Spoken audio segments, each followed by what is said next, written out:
हमारे साथ शैलेशानंद महाराज जी लगातार जुड़े हुए। शैलेशानंद महाराज जी, आप सुन रहे हैं कि क्रिश्चियन समुदाय का ये भी आरोप रहता है कि हम कहीं भी प्रार्थना कर सकते हैं, पूछेंगे थोड़ी ना कोई दिक्कत है क्या घर में जाकर प्रार्थना करें तो। महाराज जी देखिए, वैचारिक अतिक्रमण के तरह तो कोई से भी धर्म को, सार्वजनिक जीवन को, एक दूसरे के विचार को प्रभावित करने का स्वतंत्र भाव नहीं होना चाहिए अगेंस्ट एथिक्स से। मूल मुद्दा ये है, मैं आप सभी को एक चीज बताना चाहता हूँ। मूल मुद्दा रोटी, कपड़ा, मकान, शिक्षा, चिकित्सा, ये 5 चीजों का होता है। इसके अंदर प्रलोभन हमेशा कैश से या फंड से नहीं होगा। इसके अंदर प्रलोभन देने के 5 के अलग अलग तरीके होते हैं।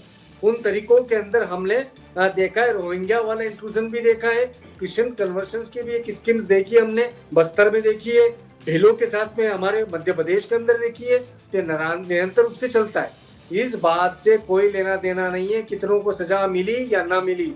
बात यह है कि आप वैचारिक रूप से इतने उन्मुक्त मत होइए कि आप किसी के भी भाव को छेड़ने का प्रयास कर रहे हैं। आप अपने अपने प्रलोभन का माध्यम सिर्फ और सिर्फ कैश नहीं होता है, प्रलोभन के माध्यम अनेकानेक है। ये बात स्पष्ट है। धर्मांतरण नए नए स्वरूप बदल करके आ रहा है। उनकी जो साजिशें हैं वो अपने अलग अलग मॉडल्स के अंदर आ रही है। तो मैं फिर से कहूंगा कि एक एजेंडा है। मैं निरंतर रूप से 20 वर्षों से इस एजेंडे के ऊपर अध्ययन कर रहा हूँ, इसलिए स्पष्ट रूप से कह रहा हूँ। इसका मतलब ये नहीं होता है कि सभी क्रिश्चियन खराब हो गए, सभी मुस्लिम खराब हो गए। इसका मतलब ये होता है कि आप प्रलोभनों के अंदर कितनी लोगों को प्रभावित कर रहे हैं, उसका आप अध्ययन करें। वो बिल्कुल अनुचित है, अमानवीय है। वो अंततः एक आत्मा की हत्या है। मतलब वो सिर्फ शारीरिक हत्या नहीं कहलाती है। किसी भी व्यक्ति की आस्था खत्म करना उसके आत्मा को आहत करने बराबर होता है। तो आस्था के साथ खिलवाड़ का खेल है। महाराज जी, राजनीतिक पहलू पर मृगेन जी से मैं समझना चाहूंगी। मृगेन जी, ये मामला संसद में भी काफी गूंजा, ये भी कयास लगाए जा रहे थे प्रियंका गांधी छत्तीसगढ़ आ सकती हैं, और उसके बाद दो दिन तक संसद में प्रियंका गांधी ने प्रदर्शन भी किया, कांग्रेस पार्टी ने आवाज बुलंद की, और केरल से सांसदों का 2 डेलीगेशन यहां पहुंचा। जिस तरीके से इसमें राजनीति भी हुई, अब रिहाई तो हो गई है, तो क्या समझा जाए कि कार्रवाई रुक गई है या कुछ राजनीतिक विषय में समझाइएगा, क्या मायने निकाले जाए, क्योंकि डिप्टी सीएम ने कुछ कहा है जो आप बताएंगे। जी देखिए, ये पूरा मामला क्यों इतना ज़्यादा तूल पकड़ रहा है, उसके पीछे कारण है केरल में इलेक्शन होने वाले हैं। केरल में इलेक्शन का मतलब वहाँ बीजेपी भी अपनी ताकत लगा रही है, कांग्रेस भी लगा रही है और लेफ्ट पार्टी भी। आप देखिए, देश की कोई पार्टी ऐसी नहीं बची जो इन नन के पीछे न खड़ी हो। तो बड़ा मुद्दा ये था कि केरल में इलेक्शन होना है और इलेक्शन के समय ये सब चीज़ें होती हैं। दूसरी बात, आपने कहा विजय शर्मा ने जो बयान दिया है, जिस तरीके से, क्योंकि जमानत मिलना सब चीज़ों का अंत नहीं हो जाता है। जमानत एक प्रक्रिया है और बड़े बड़े मामलों में लोगों को जमानत मिलती है और लोग बाहर रहते हैं। विजय शर्मा ने कहा कि इस पूरे मामले की जांच होगी। कुल मिलाकर स्टेट गवर्नमेंट, या ये कहें विजय शर्मा या गृह मंत्री कहें, उन्होंने इस पूरे घटनाक्रम को प्रेस्टीज इशू बना लिया है। अब उनको ये प्रूव करना होगा, उनकी पुलिस को ये प्रूव करना होगा कि जो अबूझमाड़ में हुआ या वहाँ से जिन बच्चियों को लाया गया वो गलत तरीके से लाया गया। हालांकि इस मामले में अभी जो प्रथम दृष्टया जो चीज़ें सामने आ रही हैं उसमें बच्चियों की जो माता हैं, परिवार के लोग हैं, वो कह रहे हैं कि हमारी सहमति से। लेकिन जो विजय शर्मा का बयान है उसको भी हमको गंभीरता से देखना होगा कि बिना तथ्य के गिरफ्तारी नहीं हुई है।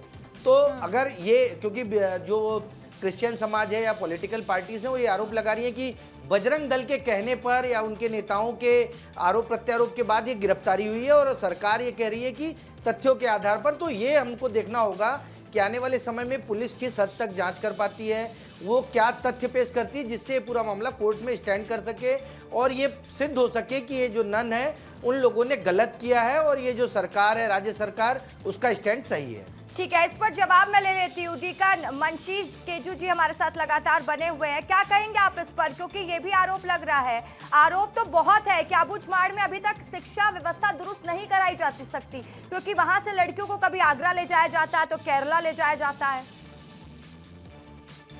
शिक्षा व्यवस्था दुरुस्तीकरण का कार्य राज्य सरकारों का है, प्रशासन का है, शिक्षा विभाग का है, और भौगोलिक स्थिति के कारण यदि वहां पर नहीं तो सरकार वहां पर योजना बनाएगी। लेकिन उसके नहीं होने की वजह से हमारी बस्तर की बहनों के साथ, उनकी भावनाओं के साथ या आस्था के साथ खिलवाड़ हो रहा है, उनको धर्मांतरित किया जा रहा है। ये मैं नहीं सोचता कि ये कहना सत्य है, क्योंकि देश के कानून के अनुसार, संविधान के अनुसार हर किसी को स्वतंत्रता प्राप्त है। और रही बात दोनों नन बहनों की, तो उनके लिए भी छत्तीसगढ़ एसएस ने भी प्रयास किया कि उनकी रिहाई हो, और सेशन कोर्ट, लोअर कोर्ट के बाद फिर वो साथ साथ बने भी रहे हमारे। और ये सब धर्मांतरण, मैं सोचता हूँ कि आज देश में या राज्य में, जैसा अभी किसी ने कहा कि केरल में अभी आने वाले समय में चुनाव है तो इसलिए सब नन के साथ खड़े हैं, तो क्या धर्मांतरण आज देश में सबसे बड़ी ताकत है सरकारों को चलाने के लिए, चाहे वो राज्य सरकार हो चाहे केंद्र सरकार हो, उनको अपने सरकार को चलाने के लिए? ठीक है, लौटूंगी केजू जी आपके पास। ऋषि मिश्रा जी, मेरा सवाल आपसे रहेगा, क्योंकि आरोप तो बजरंग दल पर भी लगे हैं कि जबरदस्ती ये कार्रवाई करवाई गई है, बजरंग दल के दबाव में ही गिरफ्तारी हुई है, तो कहीं आपको ऐसा नहीं लगता जल्दबाजी हो गई, थोड़ी जांच कर लेनी चाहिए, क्योंकि कोर्ट ने तो जमानत दे दी है? देखिए, पर्याप्त सबूत है जीआरपी के पास। उन बहनों का वीडियो भी बना है, उन बहनों का बयान भी था, और उन्होंने मीडिया में भी जब बयान दिया था तो उन्होंने स्पष्ट बताया था कि हमें जानकारी नहीं है, हमें नौकरी दिलाने के बहाने से हमको इस प्रदेश से ले जा रहे हैं। वहां पे जब बजरंग दल के कार्यकर्ताओं ने उन्हें जब देखा था, वही बहनें कह रही है कि बजरंग दल ने हम पर दबाव बनाया। मिश्रा जी, उसका वीडियो पहले भी है, उस बहन का वीडियो पहले भी है कि हमें जबरदस्ती यहाँ से ले, वो रो रही थी, तभी बजरंग दल के कार्यकर्ताओं ने उसे अंकित करके देखा, और अंकित करने के बाद उन्हें थाने पे बजरंग दल के द्वारा ही ले गया गया। तो ये तो कहना मिथ्या है कि बजरंग दल के कार्यकर्ताओं ने जबरदस्ती बयान दिलाया, क्योंकि बयान तो जीआरपी में हुआ है और जीआरपी पुलिस ने लिया है। अब जीआरपी पुलिस के पास पर्याप्त सबूत है आगे कोर्ट में इसको चैलेंज करने के लिए। अभी तो सिर्फ इन्हें जमानत मिली है, नेशनल एजेंसी को दी गई है, नेशनल एजेंसी इस पे जांच करेगी। और ये ठीक है, चलिए आप सबसे क्लोजिंग कमेंट एक-एक करके ले लेती हूँ। अरुण पन्नालाल जी, सबसे पहले आपसे मैं कमेंट लूंगी, क्या कहेंगे आप? जो खामियां हैं उसको दूर करना है कि नहीं करना है? बार बार मैं सबसे पहले महामंडलेश्वर जी को प्रणाम करता हूं, नमस्कार करता हूं।